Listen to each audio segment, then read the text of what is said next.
नमस्कार, आप देख रहे हैं दूरदर्शन किसान। मैं हूं मोनालिसा। स्वागत है आपका हमारे खास कार्यक्रम वाद संवाद में। एक ऐसा कार्यक्रम जिसमें हम खेती किसानी से जुड़े किसी गंभीर मुद्दे को मंथन के जरिए दिशा देने की कोशिश करते हैं। शपथ लेने के साथ ही प्रधानमंत्री नरेंद्र मोदी के नेतृत्व वाली सरकार ने किसानों के हित में लगातार फैसले लेने का सिलसिला जो शुरू किया, वो 2016 में और गति पकड़ता दिखा। इन फैसलों का फलित किस दिशा में है, क्या क्या कहा और क्या क्या किया सरकार ने, किन चुनौतियों की चर्चा रही तो किन सफलताओं का समूह गान हुआ। साल का हाल 2016 पर चर्चा के लिए आज हमारे साथ स्टूडियो में मौजूद हैं भारतीय जनता पार्टी के किसान मोर्चा अध्यक्ष और लोकसभा सदस्य श्री वीरेंद्र सिंह मस्त, भारतीय कृषि अनुसंधान परिषद के परियोजना निदेशक डॉक्टर रामेश्वर सिंह, वरिष्ठ कृषि पत्रकार श्री एसपी सिंह और किसान नेता श्री राम कुमार त्यागी। इनके साथ ही हैं वे किसान जिनको ये चैनल ही नहीं, सारी योजनाएं भी समर्पित हैं। आप सभी का बहुत बहुत स्वागत है इस कार्यक्रम में। तो सबसे हम जानेंगे 2016 साल का हाल, लेकिन चर्चा से पहले आइए देखते हैं किसान हित में प्रधानमंत्री ने कब क्या कहा, उसकी एक झलक।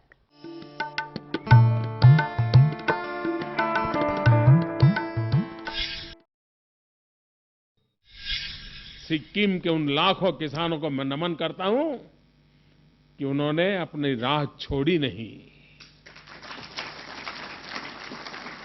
चाह छोड़ी नहीं।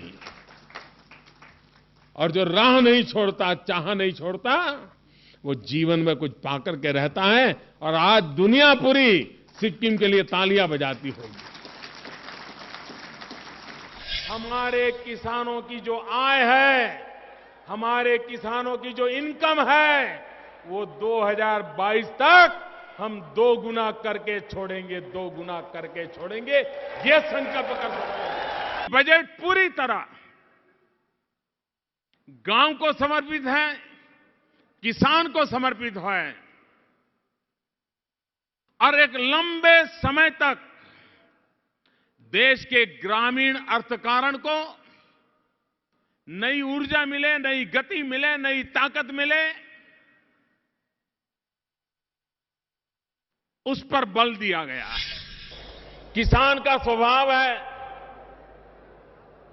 अगर उसको पानी मिल जाए तो वो मिट्टी में से सोना पैदा कर सकता है, उसे और कुछ नहीं चाहिए। और इसलिए हमने प्रधानमंत्री कृषि सिंचाई योजना पर बल दिया है। मैंने करीब 90 प्रोजेक्ट ऐसे खोज के निकाले कि जहां पानी तो भरा पड़ा है, लेकिन किसान को पानी पहुंचाने के लिए कोई व्यवस्था ही नहीं है। हम कल्पना कर सकते हैं कि हमारे किसान को पहली बार ये तय करने का अवसर मिला है कि मेरे माल कैसे बिकेगा, कहां बिकेगा, कब बिकेगा, किस दाम से बिकेगा, ये फैसला अब हिंदुस्तान में किसान खुद करेगा। हमने फसल के उत्पादन को 15 लाख टन अन्न के संरक्षण के लिए नए गोदामों का निर्माण किया है।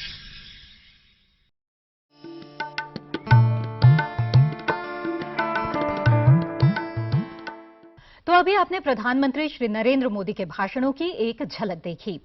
इस साल किसानों के लिए काफी कुछ हुआ। न केवल उनकी आय दुगना करने का संकल्प प्रधानमंत्री ने लिया, बल्कि सिक्किम का पूर्ण जैविक राज्य बनना, प्रधानमंत्री फसल बीमा, इनाम, प्रधानमंत्री कृषि सिंचाई योजना जैसे कई ऐतिहासिक काम हुए। आइए इन्हीं कार्यों पर चर्चा करते हैं और चर्चा की शुरुआत करते हैं वीरेंद्र जी से, जो संसदीय स्थायी समिति के सदस्य भी हैं। तो वीरेंद्र जी, मैं सबसे पहले आपसे जानना चाहूंगी कि साल भर किसानों के हितों में जिस तरह के फैसले लिए गए, कार्य हुए, उनमें महत्वपूर्ण काम के तौर पर आप किसे मानते हैं? नरेंद्र भाई मोदी जब से प्रधानमंत्री बने, उसी समय से इस देश के 72% आबादी जो हिंदुस्तान के 6.5 लाख गांव में रहती है, किसान और उससे संबंधित लोग, उनके जीवन के समृद्धि को बढ़ाने की तमाम योजनाएं लागू की जी। किसान के लिए, जैसे उसके उन्नत किस्म के बीज को स्वयं बनाने की योजना जी, मिट्टी को जांच करने की योजना, जिसमें कम से कम उर्वरक लग सकते हैं या किस मिट्टी में कौन से उर्वरक लग सकते हैं जी। वो मिट्टी जांच योजना भी उसी का एक हिस्सा है। जी। किसान 60 वर्ष के बाद जब अपने काम को करने के लिए कम से कम उसकी क्षमता घटती जाती थी और क्षेत्र में काम करने वाले लोग, सेना के क्षेत्र में, शिक्षा के क्षेत्र में और क्षेत्र में काम करने वाले लोग, जिनको अवकाश के बाद जमा राशि भी मिलती थी, पेंशन भी मिलता था, लेकिन किसान अपने लिए भी अनाज पैदा करता है, फल पैदा करता है, दूध पैदा करता है, घी पैदा करता है, सब्जी पैदा करता है, दूसरे के लोगों के लिए, दूसरे लोगों के खाने खाता भी है, खिलाता भी है। जी जी। लेकिन 60 वर्ष की आयु के बाद उसको ये सुविधा नहीं प्राप्त होती थी। हमने स्वयं निवेदन किया था सरकार से, सरकार ने किसान के लिए 60 वर्ष के बाद किसान के लिए पेंशन योजना लागू किया। बिल्कुल, तो ये कुछ कार्य है जो सरकार ने इस साल किए हैं और आपको लगता है कि ये किसानों के हित में है। और भी बाकी जो मेहमान हैं उनसे भी हम राय ले लें। त्यागी जी, आप सरकार के इस 1 साल के कार्य को किस तरह से देख रहे हैं किसानों के हितों को ध्यान में रखते हुए? अभी जब से ये नई सरकार माननीय मोदी जी के नेतृत्व में बनी जी, किसानों के हित में वास्तव में निर्णय बहुत सारे हुए, लेकिन उसका जो धरातल तक पहुंचने के लिए किसानों को लाभ मिलना चाहिए, उसमें कहीं ना कहीं चूक है, निश्चित रूप से।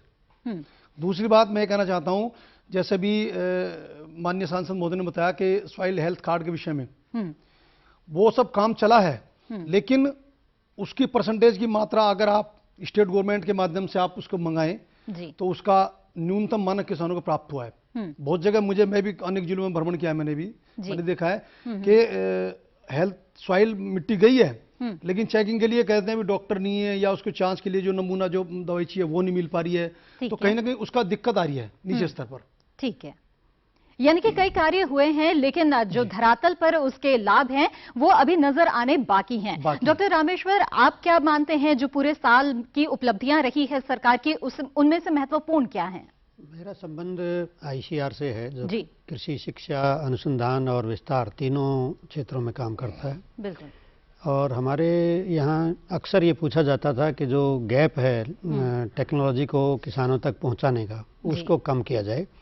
इस पर हमारी परिषद ने विशेष ध्यान दिया है और जो हमारे अंतिम इकाई है, जिसको जिला स्तर की इकाई हम कहते हैं, कृषि विज्ञान केंद्र, उनको मजबूत करने के लिए काफ़ी कदम उठाए गए हैं। और उनमें जो कार्य पहले नहीं थे, जो कृषि कार्य जैसे प्रोसेसिंग का है, सॉइल टेस्टिंग का है, या छोटे स्तर पे कुछ उद्यम लगाने का है, फूड प्रोसेसिंग से मेरा मतलब है, ये सब उसमें जोड़े गए हैं। और उनको अपने जो विशेष अभियान चलाने के लिए भी पहले से अधिक धनराशि उसके लिए दी गई है, चाहे वो खरीफ अभियान हो, चाहे रबी का अभियान हो, या सॉइल हेल्थ के बारे में जागरूकता का सवाल है, या अपना फसल बीमा योजना का जो प्रचार है किसानों तक उसको पहुंचाना, उसमें भी कृषि विज्ञान केंद्रों ने बहुत अच्छी भूमिका अदा की है।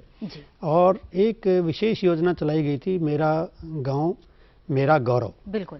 इसमें हमने 11-12 हज़ार गांव कवर किए हैं पहली चरण में, और ये एक बहुत अच्छा लिंकेज जो किसानों के साथ सीधा स्थापित हो पाया है। जी जी। इसी तरह विशेष अभियान में बिल्कुल जो हमारे दलहन के लिए, रामेश्वर, यहीं पर मैं आपसे पूछना चाहूंगी, जैसा कि त्यागी जी ने बताया कि मिट्टी जांच के लिए किसानों ने सैंपल तो दिया है, लेकिन वो जांच के परिणाम नहीं आ पा रहे हैं। कहाँ खामी कहाँ पे रह जा रही है?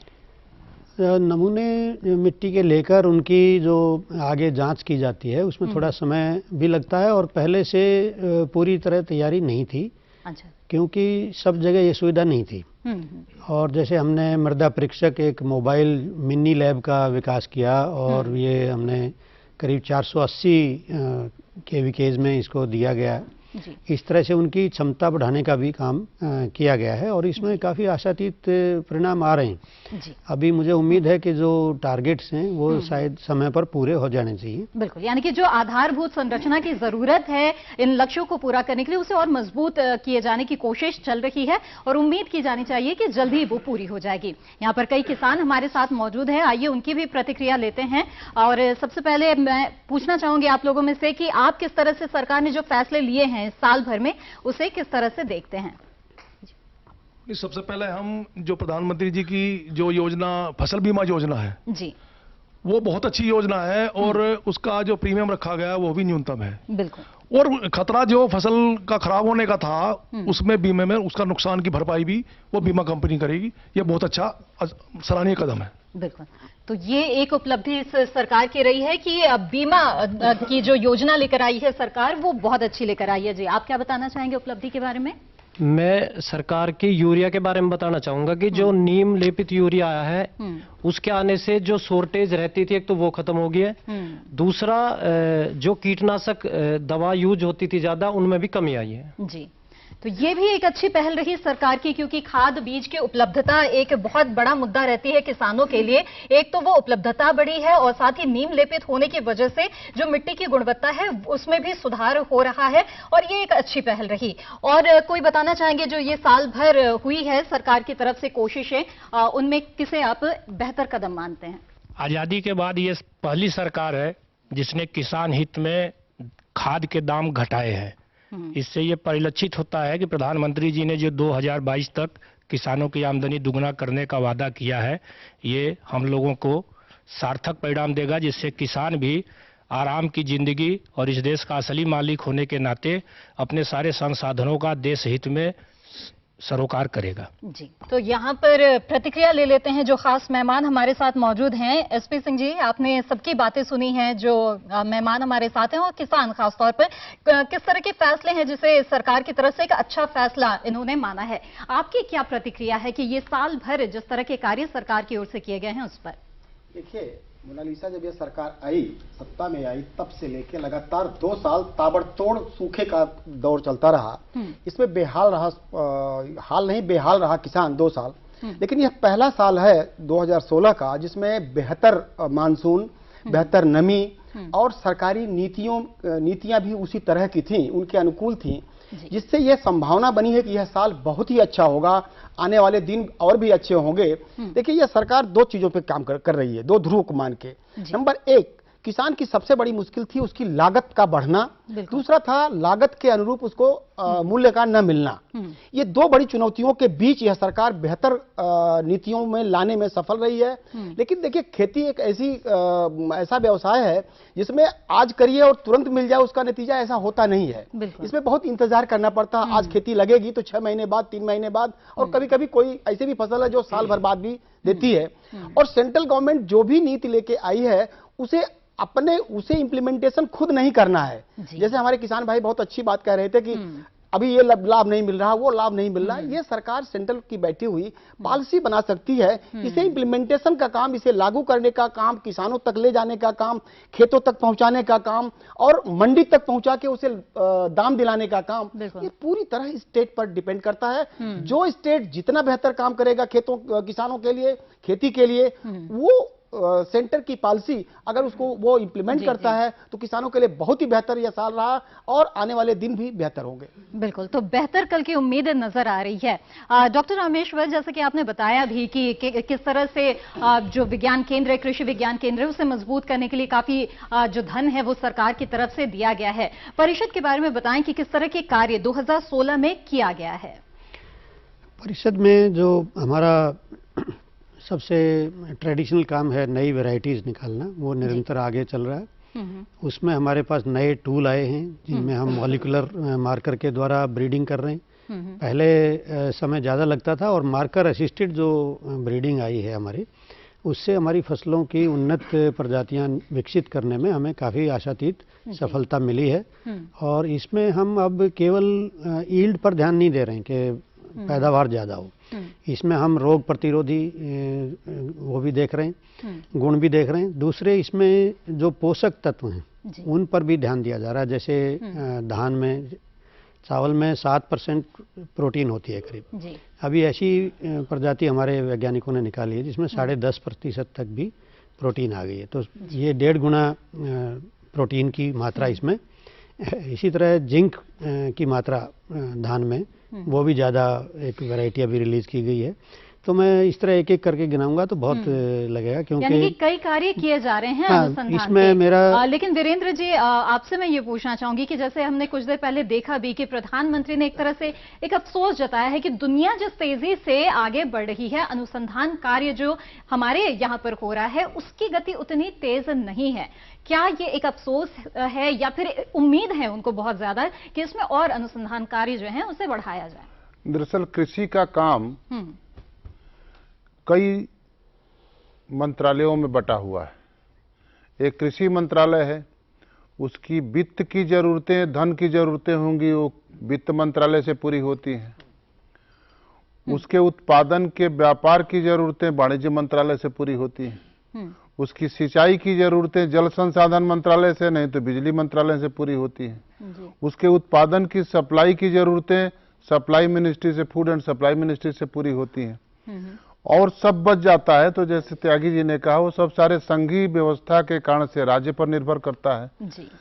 भारत सरकार ने राजनैतिक कारणों से विभिन्न प्रदेशों में कई पार्टियों की सरकार है। एक संसदीय राजनीति का ये भी दुखद पहलू है। जी जी। तो जहां दूसरे पार्टी की सरकार है, हमारे केंद्र सरकार की योजनाओं को संघीय व्यवस्था में सार्थक तरीके से लागू किया जाना चाहिए, वो नहीं हो पा रहा है। इसके लिए हम लोगों ने पहले मेरी बात सुन लीजिए। जी जी। इसके लिए केंद्र सरकार ने जो उसका केंद्र है कृषि विज्ञान केंद्र, उसको मजबूती से और सार्थकता से संचालित करके कृषि के सारे समस्याओं के समाधान की कोशिश कर रहा है। हम अभी कोशिश कर रहे हैं कि 2022 तक जो हमारे देश के प्रधानमंत्री ने किसानों के आर्थिक समृद्धि का केवल नहीं सपना देखा है, आर्थिक समृद्धि के साथ सामाजिक समृद्धि, राजनैतिक समृद्धि और सांस्कृतिक समृद्धि का भी सपना देखा है, जिसको हम पूरा करेंगे।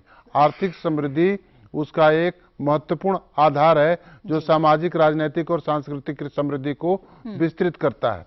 कृषि विज्ञान केंद्र के माध्यम से हम किसानों के आय के आर्थिक समृद्धि को बढ़ा सकते हैं। और मैं ये कह सकता हूं कि कृषि विज्ञान केंद्र उनके सामाजिक, सांस्कृतिक और राजनैतिक भी उनके पहल को आगे बढ़ाने की कोशिश करेगा आने वाले दिनों में। तो अभी आर्थिक समृद्धि की बात करते हैं त्यागी जी, और अनुसंधान की जब हम बात करें तो उससे जोड़कर ही मेरा सवाल है कि लैब टू लैंड का जो नारा दिया गया है, क्या वो फलित हो रहा है या नहीं? जो बताया है डॉक्टर रामेश्वर जी ने, कई सारे अनुसंधान हो रहे हैं, इसका लाभ किसानों को क्या मिल पा रहा है?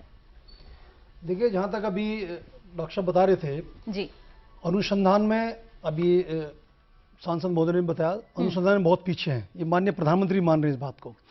वैसे जो ये बजट है हमारा, ये गांव किसान को समर्पित माननीय प्रधानमंत्री ने किया है, हम इसका स्वागत भी कर रहे हैं और इसका लाभ भी किसानों को मिला है। लेकिन हम जहां तक किसानों के निचले स्तर की बात करते हैं, जो बिल्कुल कैसे कहते हैं खेत के मेंढ के लास्ट मेंढ पर किसान बैठा हुआ था, उसको अभी भी कहीं ना कहीं लाभ की जरूर बहुत ज्यादा आवश्यकता है। जी। किसान अपने योजनाएं बिल्कुल आ रही हैं गवर्नमेंट की, इंप्लीमेंट हो रही है, लेकिन जो दो कारण रूप से अभी बताए थे, मैं बिल्कुल सहमत हूं इस बात से कि सेंटर में गवर्नमेंट किसी की है, स्टेट में गवर्नमेंट किसी की है, तो जो लाभ सेंट्रल गवर्नमेंट का वो स्टेट गवर्नमेंट उसको किसान को नहीं दे पा रही है, जिससे किसान अभी भी उन लाभों से वंचित है कहीं ना कहीं। बिल्कुल। एसपी जी, आप क्या कहेंगे इस बारे में? क्योंकि हमने देखा भी है, पिछले दिनों रैंकिंग भी निकली थी राज्यों की कृषि के मामले में, उसमें हमने देखा कि पहले के जो 4-5 पायदान है वो भाजपा शासित राज्यों के हैं, यानी कि क्या बाकी जो राज्य हैं उनका साथ क्या उस तरीके से नहीं मिल पाता है? हम इसे ये नहीं कह सकते कि भाजपा शासित राज्य ही है। चंद्रबाबू नायडू का राज्य आंध्रा भी नंबर बहुत अच्छी स्थिति में है, और हरियाणा भी इसके पहले कांग्रेस के था तो वो भी बेहतर किया था। भाई सिर्फ ये नहीं कहूंगा कि हाँ, लेकिन बीजेपी के राज्य ज्यादा हैं, जिसमें मध्य प्रदेश, छत्तीसगढ़ को हम विशेष तरजीह दे सकते हैं और उनका इसका उल्लेख कर सकते हैं।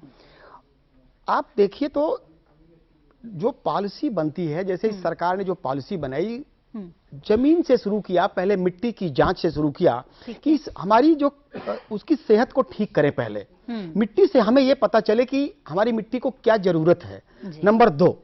दूसरी, उसकी जो इनपुट है उसके लिए फर्टिलाइजर्स, फर्टिलाइजर कौन कौन से फर्टिलाइजर चाहिए, हमें चाहिए यूरिया और हम डाल रहे हैं डीएपी, चाहिए डीएपी डाल रहे हैं यूरिया।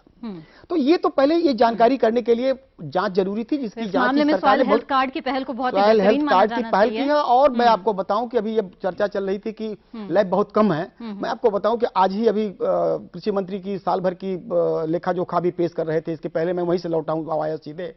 उनका दावा है जो उन्होंने अभी आंकड़े दिए कि इस देश में तकरीबन उन्होंने करीब करीब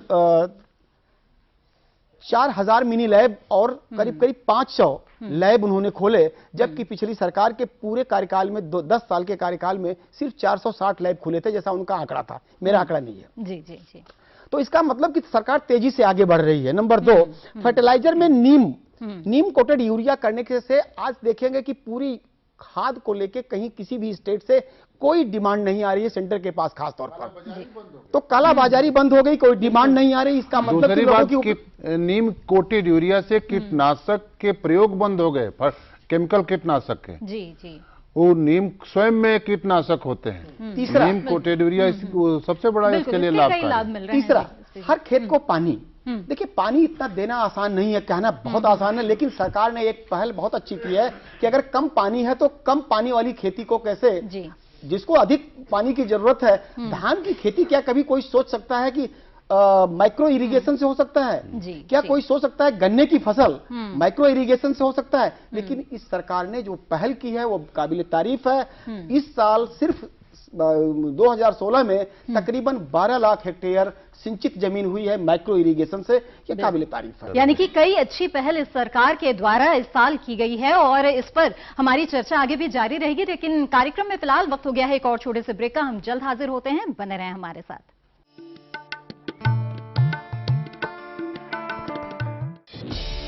किसानों से होंगे सवाल, देंगे सटीक जवाब, तो जीतेंगे किसान कप। किसानों का खुला मंच, नजर रहेगी कृषि वैज्ञानिकों की।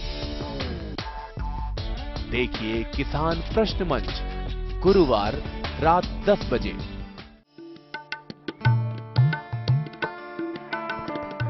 ब्रेक के बाद आपका दूरदर्शन किसान के खास कार्यक्रम वाद संवाद में एक बार फिर से स्वागत है। साल का हाल 2016, तो किसानों के लिए ये साल कैसा रहा, इस पर वाद संवाद से पहले आइए देखते हैं इस साल कब क्या खास हुआ।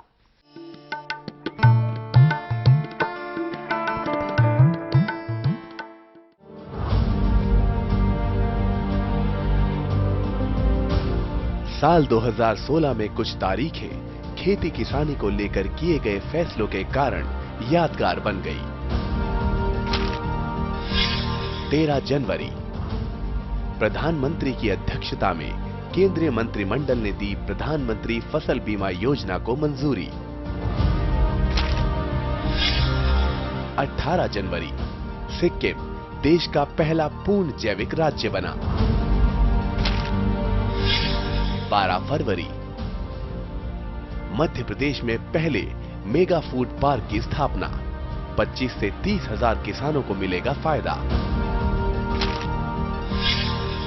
18 फरवरी, नई फसल बीमा योजना शुरू, खरीफ सीजन से की गई लागू।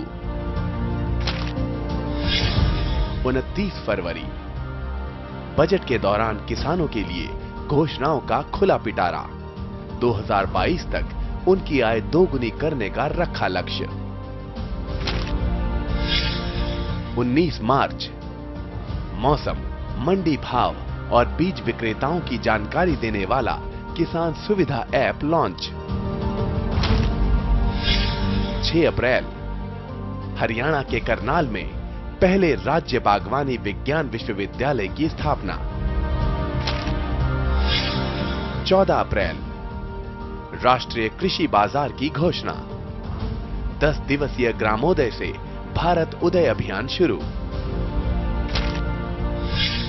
1 मई, गरीबी रेखा से नीचे वालों को रसोई गैस देने के लिए प्रधानमंत्री उज्ज्वला योजना शुरू। 1 जून, खरीफ फसलों के न्यूनतम समर्थन मूल्य में खासी बढ़ोतरी। 5 जुलाई, किसानों को छोटी अवधि को फसल ऋण पर ब्याज दर में 1% की छूट। 9 अगस्त मवेशियों में खुरपका मुंहपका बीमारी को उखाड़ फेंकने के लिए 100 करोड़ का आवंटन। 30 अगस्त सानोसारा गुजरात में सौराष्ट्र नर्मदा सिंचाई परियोजना का शुभारंभ। 6 सितंबर किसानों से पहली बार मूंग को खरीदने का फैसला। 19 अक्टूबर हर जिले में कम से कम एक कृषि विज्ञान केंद्र खोले जाने का फैसला। 10 राज्यों में मधुमक्खी विकास केंद्र खोलने का भी ऐलान। महाराष्ट्र में मूल्य समर्थन योजना के तहत सोयाबीन की खरीद को अनुमति। 31 अक्टूबर कृषि और वित्त मंत्री ने किया पूसा अरहर 16 नाम से अरहर की नई इजाद किस्म का मुआयना। 17 नवंबर किसानों के लिए प्रति हफ्ता निकाले जाने वाली रकम में बढ़ोतरी। फसल बीमा प्रीमियम का भुगतान करने की समय सीमा बढ़ी। 21 नवंबर सरकारी केंद्रों से पुराने नोट देकर बीज खरीदने की अनुमति मिली। 3 दिसंबर हर साल ये दिन कृषि शिक्षा दिवस के रूप में मनाने का फैसला।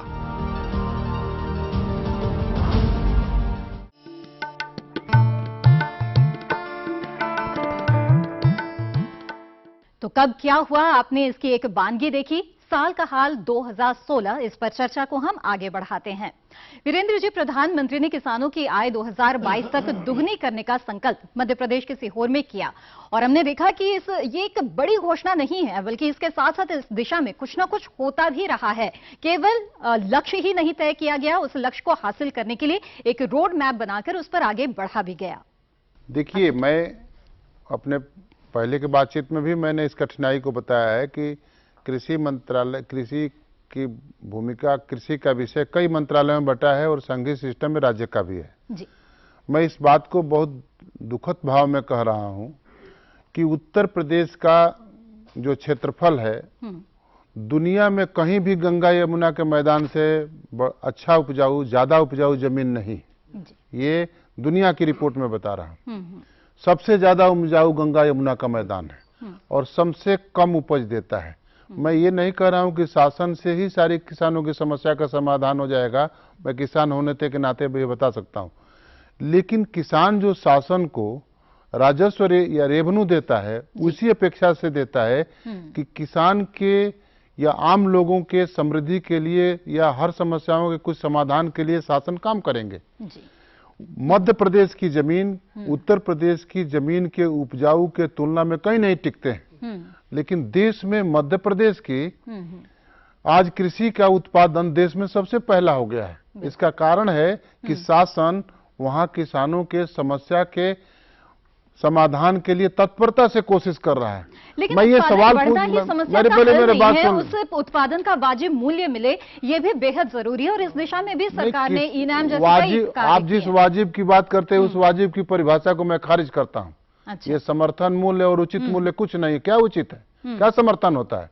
किसानों के लाभकारी मूल्य के लिए योजना बन रही है और वो लागू होगा, उस लागू की बात किसान के लिए। अब तक जो उपलब्धियां गिनाई जा रही है उससे लेकिन किसानों के उत्पादन, मेरी बात पहले सुनिए, किसानों के उत्पादन जब बढ़ेंगे, ज्यादा उत्पादन होंगे, उसके लाभकारी मूल्य क्रमशः बढ़ते जाएंगे, तो उसकी आर्थिक समृद्धि धीरे धीरे बढ़ती जाएगी। ये मेरा कहना है। दूसरी बात, जिस बात की आप उपलब्धि की बात कर रहे थे, प्रधानमंत्री सड़क योजना बनी है। पहली बार ये सरकार है जिसने फैसला किया है कि गांव से गांव जोड़ने की बात नहीं है, गांव से खेत जोड़ने की बात प्रधानमंत्री सड़क योजना में होगी।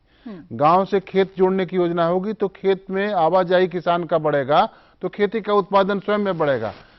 सोलर सिंचाई योजना प्रधानमंत्री सिंचाई योजना से, जहां इस देश में 35 से, ये हमारे अनुसंधान परिषद के विद्वान बैठे हैं डॉक्टर रामेश्वर सिंह, इनसे पूछ लीजिए, 35-40% इस देश के किसान, इस देश का खेती अभी भी एक फसली है, वहां कोई सिंचाई की व्यवस्था नहीं है। ये सोलर सिंचाई से अपने देश में दुनिया में सबसे ज्यादा धूप होता है।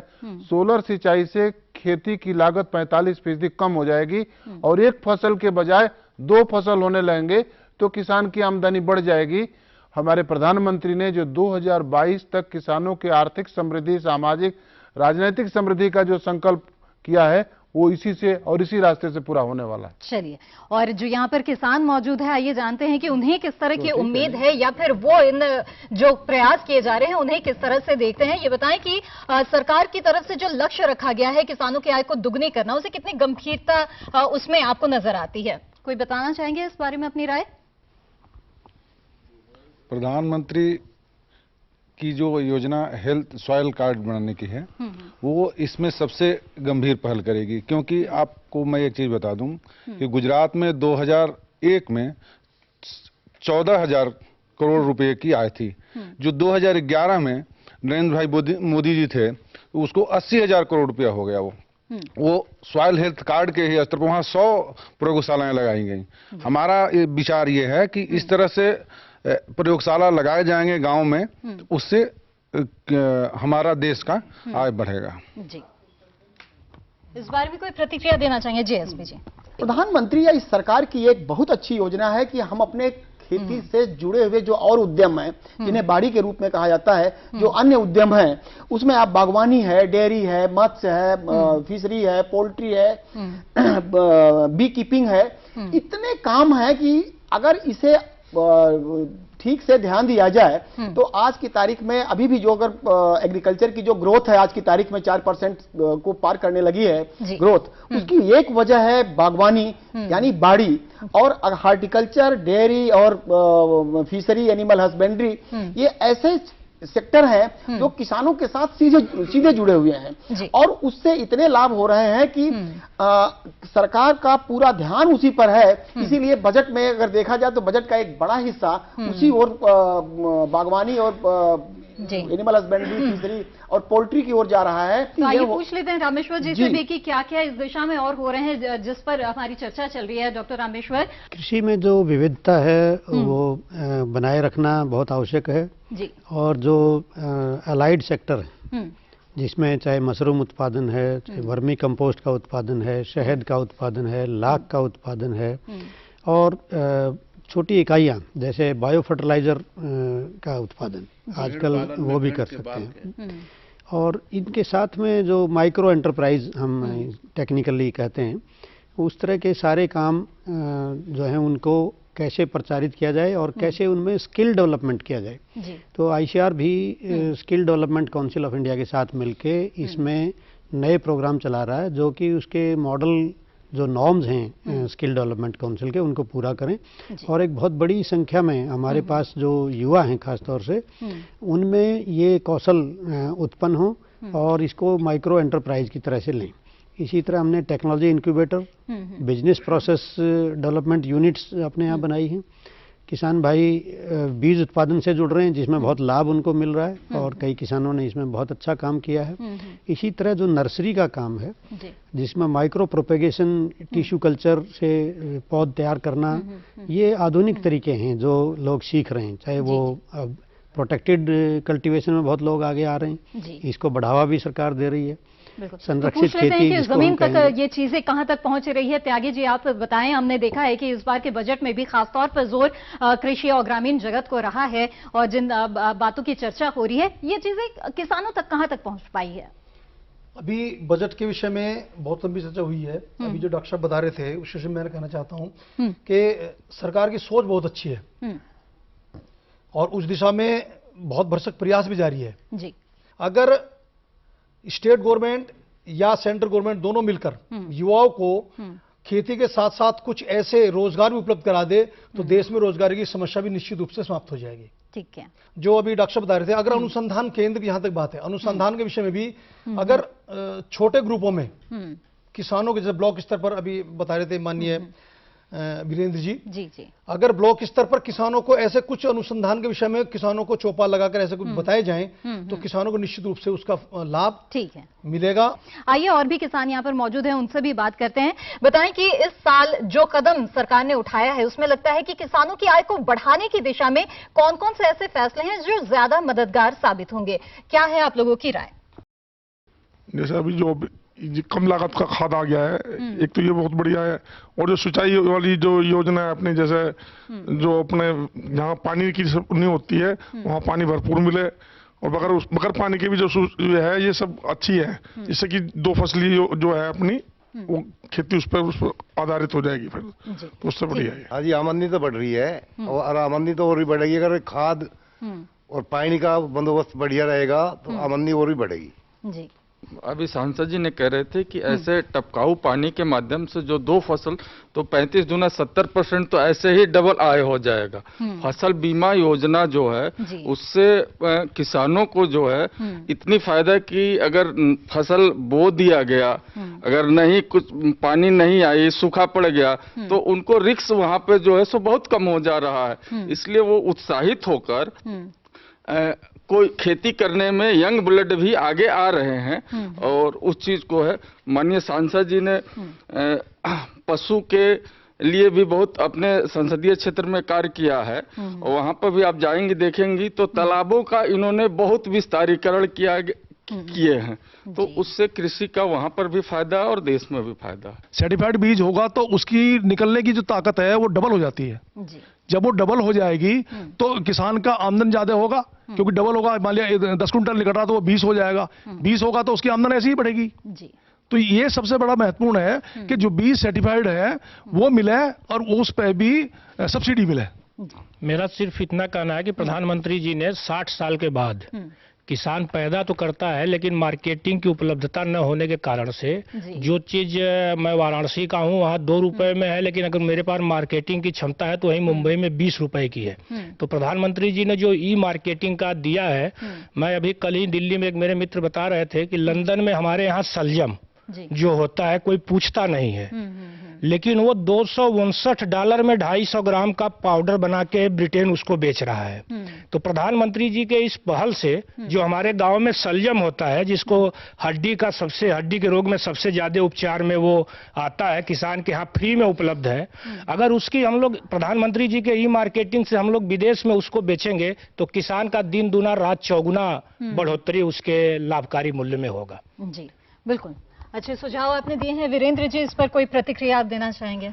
खेती किसानी का काम केवल अनाज उत्पादन से जुड़ा नहीं हुआ है। दुनिया के दूसरे देश में खेती व्यवसाय है, हमारे यहाँ खेती जो है हमारी जीवन धारा है। उस जीवन धारा में खेती में अनाज पैदा करना, पशुपालन करना, जो हमारे एसपी भाई कर रहे थे, फलोत्पादन करना, बारी की जिस बात को कर रहे थे, बारी उसको कहते हैं, उसमें फल उत्पादन और सब्जी उत्पादन। पशुपालन भी एक महत्वपूर्ण हिस्सा होता है कृषि का। ये जितने चीज बनते हैं उनका रॉ मटेरियल हम कृषि के ही क्षेत्र से प्राप्त करते हैं। जैसे ऊन पहने हैं, उसका रॉ मटेरियल ऊन में भेड़ के बाल के अलावा दूसरे चीज से ऊन नहीं बनता है। भेड़ पालन करने वाले किसान की भेड़ की बाल काटकर उस भेड़ के उत्पादन करने के उत्साहित करना एक हमारी योजना का हिस्सा है, वो बनेगा। दूसरी बात है कपास की खेती करने वाला, वो कपास का खेती करता है, कारखाने में देता है। कपास की खेती के वो प्रोत्साहन करने के लिए रॉ मटेरियल कपड़ा का कपास है, सिल्क का रॉ मटेरियल रेशम है, रेशम के किसान के उत्पादन। कालीन उससे बनते हैं, कंबल उससे बनते हैं, चादर उससे बनते हैं, ऊनी कपड़े उनसे बनते हैं, कोट ये उनके बनते हैं। तुम जो साड़ी पहनी वो रॉ मटेरियल किसान वाला कहीं तैयार किया होगा।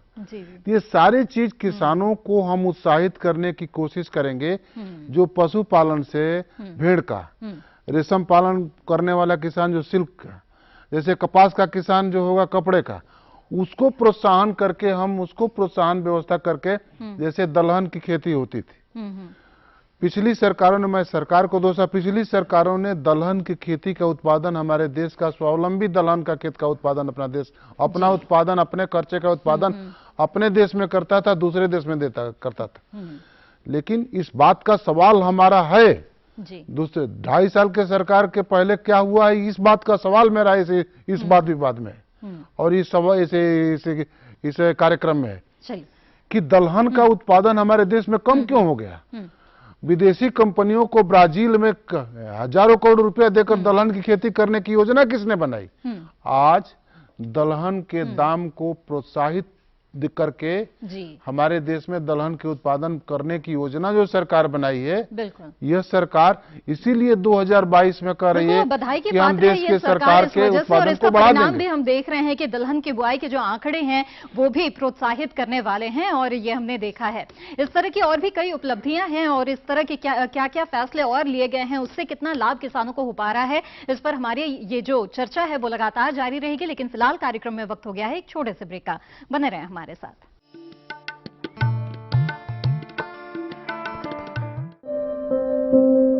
ये कामयाबी है अन्नदाता की,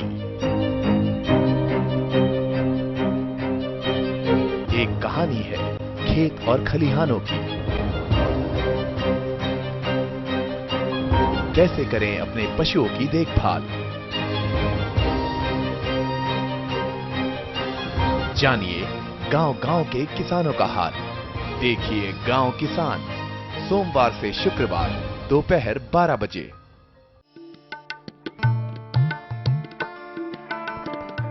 ब्रेक के बाद आपका दूरदर्शन किसान के खास कार्यक्रम वाद संवाद में फिर से स्वागत है। साल का हाल 2016, इस पर वाद संवाद के अंतिम चरण में हम आ चुके हैं। 2016 किसानों के लिए मॉनसून से लेकर नीतिगत पहल और कार्यक्रमों को लेकर काफी सुखद रहा। इसे देखते हुए नए साल में सरकार से क्या कुछ अपेक्षाएं हैं, आइए ये भी जान लेते हैं। यहाँ पर कई किसान हमारे साथ मौजूद है, बताएं अपेक्षाएं क्या है जी। मेरा कहना यह है कि जैसे बैंकों में खाते खुलवाए गए, उसमें सबको 12 रुपए में 1 साल का बीमा दिया गया 2 लाख रुपए का, 330 रुपए में 4 लाख का बीमा दिया गया। तो किसान का जो लोन है, जो मान लिया 5 लाख का लोन है, तो उस पर 2% जो है बीमा कंपनी जो है वसूलती है, वो 10,000 रुपए बैठता है। जबकि 4 लाख का लोन 330 रुपए मरा, तो किसान का 330 रुपए में क्यों नहीं हो सकता। दूसरा ये है कि जो हमारी फसलें हैं उसका बीमा जो है, वो जो लोन लेता है उसी का बीमा होता है, जो आदमी उसका लोन नहीं लेता उसका बीमा क्या हो सकता है? ऐसी कोई योजना है? आजकल हमारे क्षेत्र में घोड़रोज और आवारा बछड़े जो हैं, हम लोग फसल एक तरफ से एक तरफ नष्ट कर दे रहे हैं। ठीक है। तो मेरा निवेदन भी है कि बैठे हुए माननीय सांसद जी से और सबसे कि इस पर पहल की जाए। बहुत नुकसान हो रहा है, जैसे अरहर की खेती है, मटर की खेती है, हमारे क्षेत्र में पैदावार एकदम बंद हो गया है। ठीक है। तो इस पर मैं सुझाव भी चाहूंगा, इसका निदान भी चाहूंगा जी। वीरेंद्र जी, कुछ समस्याएं आपके सामने आई हैं किसानों की तरफ से। ये कहना चाहिए कि जो नीलगाय, ये जर्सी गाय के बछड़े हैं जो खेती के काम में उपयोग में नहीं आते। कहीं कहीं गंगा के किनारे या घाघरा के किनारे, यमुना के किनारे सूअर का, जंगली सूअर के भी उत्पात है, फसलों को नुकसान कर जी। एक तो मैंने निजी प्रयोग किया है अपने खेती का, मैं खुद किसान हूँ, कि खेत के चारों तरफ 2.5 फीट का गड्ढा खोद के और उसके मट्टी को खेत के बाहर वाली माने मट्टी पर लगा देते हैं, ऊंचा हो जाता है। तो जो 2.5 फीट का गहरा, 2.5 फीट का नीचा गड्ढा खोदते हैं, तो उससे जो खेती का नुकसान होता है, तो उसके मट्टी जो ऊपर चढ़ जाती है, कटी हुई मट्टी, उस पर दूसरी खेती लगा देते हैं, जैसे अरहर लगा देते हैं, कहीं सब्जी बो देते हैं, तो मट्टी की कटाई का जमीन का नुकसान भी नहीं होता। और कोई भी इतना ऊंचाई पे आ जाता है कि कोई भी नीलगाय या सूअर या ये जंगली जानवर 2.5 फीट से ज्यादा उनका कदम नहीं होता है, इसलिए वो फसल रुक जाते हैं। ये मनरेगा से होता है, मैंने अपने यहाँ ये कराया है जी। ये हमारे डॉक्टर रामेश्वर सिंह उपस्थित हैं यहाँ। मैं इनसे एक और अपील करूँगा, निवेदन करूँगा कि इसकी एक और तलाश की जानी चाहिए कि हमको किसी चिकित्सकीय परिषद, चिकित्सकीय व्यवस्था से इनको कैसे हम उनको समाप्त कर सकते हैं, कर सकते हैं। अब जैसे गाय के बछड़े होते हैं, गाय के बछड़े के हमारे देहात में, गांव में किसान को दूसरे तौर पर देखते हैं। कृषि उनसे होती नहीं, खेती का काम उनसे हो नहीं पाता है, तो दूसरे तौर पर देखते हैं कि उनको हम अगर मारते हैं तो हमको पाप लगेगा, इसको भी किसान मानता है। तो मारना न मारना, फिर अनुसंधान में एक चिकित्सकीय व्यवस्था से कुछ कर देना कि वो ऐसा न करें, तो ये भी एक सुझाव व्यवस्था आपने दिए हैं और उपाय हल और निकलेगा। लेकिन अभी ये जो गड्ढा है खेत के चारों तरफ बनाने का, मैं स्वयं का किसान हूँ और बड़ी खेती अपनी है, उससे मैंने अपने खेती की सुरक्षा की है। चलिए कुछ और अपेक्षाएं जान लेते हैं यहाँ पर मौजूद किसानों से। जी, मेरा एक निवेदन है सरकार से कि जितनी भी योजनाएं सरकार ने, केंद्र सरकार ने चलाई हैं, वे ज्यादातर ही बहुत अच्छी हैं, लेकिन उन योजनाओं को ब्लॉक स्तर पे और गांव स्तर पे, जिले स्तर पे हर जगह लोग लगाए जाए ताकि गांव तक ये बात पहुंच जाए। किसान इन योजनाओं को रोज जाने के लिए ना तो ब्लॉक में जा सकता, ना किसी मंत्री से मिल सकता, ना उसके पास इतना समय होता, ना पैसा है। डॉक्टर रामेश्वर जी, आप कोई प्रतिक्रिया देना चाहेंगे? क्या अपेक्षाएं सरकार से और की जानी चाहिए इस साल? नीतियां जो बनी हैं उनके परिणाम आने शुरू हुए हैं और काफ़ी तेज़ी से उनको इम्प्लीमेंटेशन और मॉनिटरिंग, बहुत अच्छी तरह से मॉनिटरिंग हो रही है, जैसा मैं मंत्रालय में देखता हूँ। और जहाँ तक जो आवारा पशुओं की समस्या है या जंगली पशुओं की समस्या है, इसमें एक तो हमारा जो फॉरेस्ट कवर था वो कम हुआ है, उससे जो इकोसिस्टम था जिसमें जानवर रहते थे उसको कहीं ना कहीं कंप्रोमाइज़ किया गया है, इसलिए जानवरों को खेती की तरफ या गांव की तरफ रुख करना पड़ रहा है। तो इसमें भी सरकार की नीतियां बन रही हैं और कुछ हमारे अनुसंधान भी हो रहे हैं इस तरह के। और जैसे गाय में बछड़े की बजाय बछड़ियाँ ज़्यादा पैदा हों, इस पर भी अनुसंधान किया जा रहा है। तो ये सारी चीज़ों के परिणाम इनमें समय लगेगा। और मैं ये भी कहना चाहूँगा कि जैसे हमारा यील्ड गैप बोलते हैं हम, कि जो उत्पादन में कमी है, ऐसा हमारे यहाँ जो वैरायटीज़ और जो अनुसंधान में जो नतीजे आते हैं किसान के खेत पे, वो उतने प्रोग्रेसिव किसान ही उतना कर पाता है, छोटा किसान नहीं कर पाता है। तो इसमें जो फार्मर प्रोड्यूसर ऑर्गेनाइजेशन है, कोऑपरेटिव सिस्टम है, वो उसको आगे लाना पड़ेगा, किसानों को संगठित होना पड़ेगा, जिससे वो मशीनरी का उपयोग कर सकें और जो निवेश उसमें चाहिए कृषि में, उसको अच्छी तरह से एक ढांचागत तरीके से, संस्थागत तरीके से कर सकें। इस तरह मार्केटिंग भी संस्थागत तरीके से करेंगे तो सबको लाभ मिलेगा। और अकेले अकेले चलेंगे, छोटी छोटी जोत लेके आधा एकड़ और 3 बीघा 2 बीघा, तो वो संसाधन भी नहीं जुटा पाएंगे और उसको रख भी नहीं पाएंगे और उसकी मार्केटिंग भी नहीं कर पाएंगे।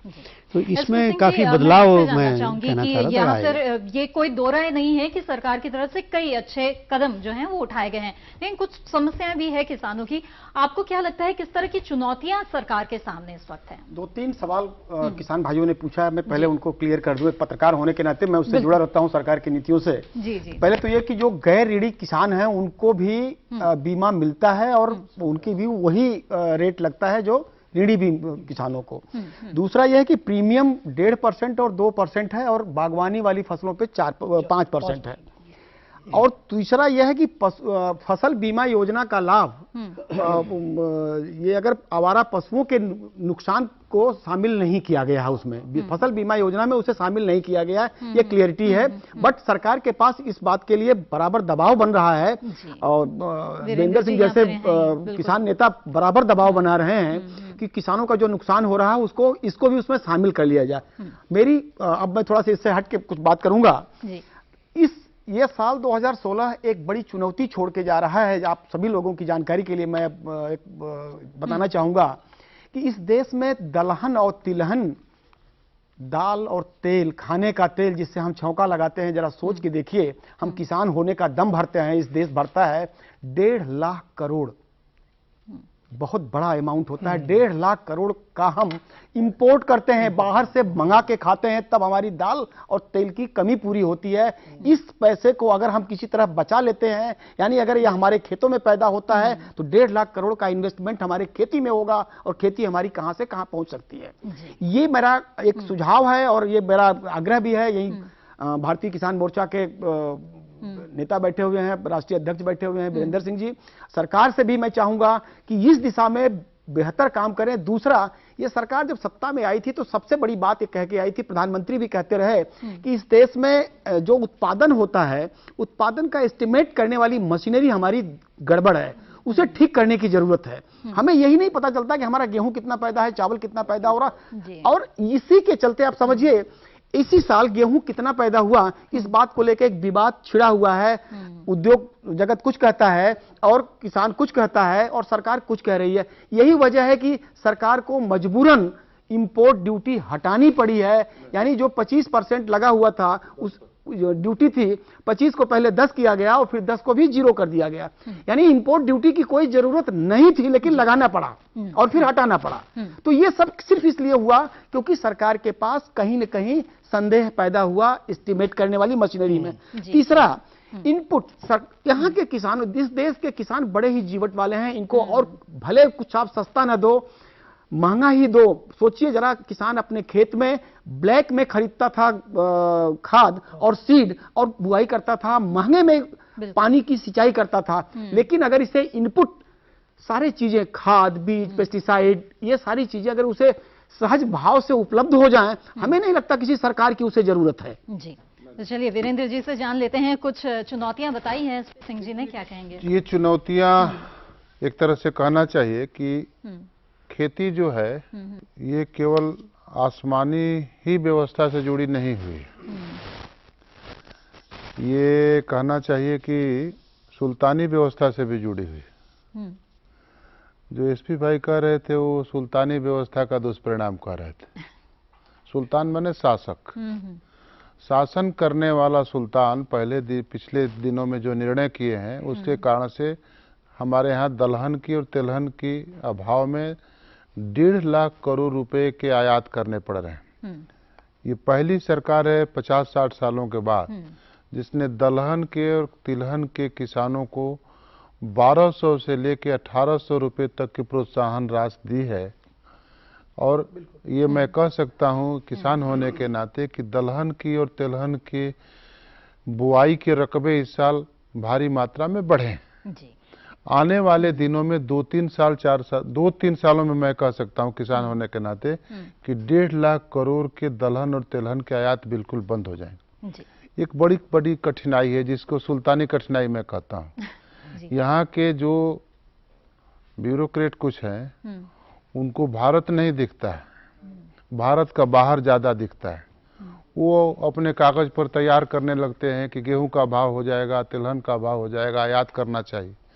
इसी परिप्रेक्ष्य में गेहूं के आयात के 10% शुल्क हटा लिए गए थे। एसपी भाई को मैं जानकारी देना चाहूंगा कि मैंने स्वयं अपनी महत्वपूर्ण बैठकों में कहा कि इसको वापस करो, और वापस हुआ। दूसरे दिन food and supply minister Ramvilas Paswan का बयान है एसपी भाई कि गेहूं का कोई आयात नहीं होगा। गेहूं पर्याप्त मात्रा में हमारे देश में उपलब्ध है। गेहूं की खेती बहुत बड़े रकबे में हुई है। फिर एक चिंता करनी है जो मैं अपने डॉक्टर रामेश्वर सिंह जी से कहूंगा, 35% उत्पादन का अनाज, चाहे फल हो चाहे सब्जी हो, उत्पादन के बाद, मुकम्मल उत्पादन के बाद नुकसान हो जाते हैं। इस नुकसान को बचाने की कोशिश करेंगे। हमारे पास ऐसी भी व्यवस्था है कि प्रकृति ने भारत को जहां बनाया है, बसाया है, उसके आसपास के देशों को अपने खाद्यान्न के खाने के लिए, जीने के लिए वो भारत पर भी निर्भर करना पड़ेगा। और मैं रामेश्वर जी से कहूंगा इसको दूसरे देशों को भी हम दे सकें, खिला सकें और अपनी आमदनी को बढ़ा सकें, इस बारे में भी अनुसंधान जरूर करना चाहिए। और आइए अब जानते हैं कि साल 2016 में केंद्र सरकार की ओर से जितनी पहल हुई उसे देखते हुए सरकार के किसानों के हित में हुए कामकाज को 10 में से कितने नंबर यहां मौजूद जो मेहमान हैं वो देते हैं। आइए सबसे पहले देखते हैं कि किसान जो यहां पर मौजूद है वो कितने नंबर देते हैं।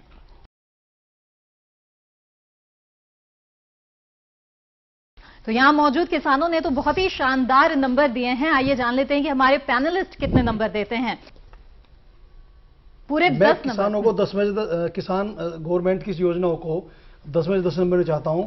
मैं अपनी ओर से किसान को, इस सरकार को इस साल के लिए 7 नंबर देता हूं। मैं कुछ इम्प्लीमेंटेशन में जो भी जोखिम रहता है उसके मद्देनजर 9 नंबर दूंगा। इस सरकार के नीति पर, इस सरकार के नियत पर और इसके नेता पर पूरा भरोसा है और इस भरोसे के साथ हम मुकाम तक जरूर पहुंच जाएंगे।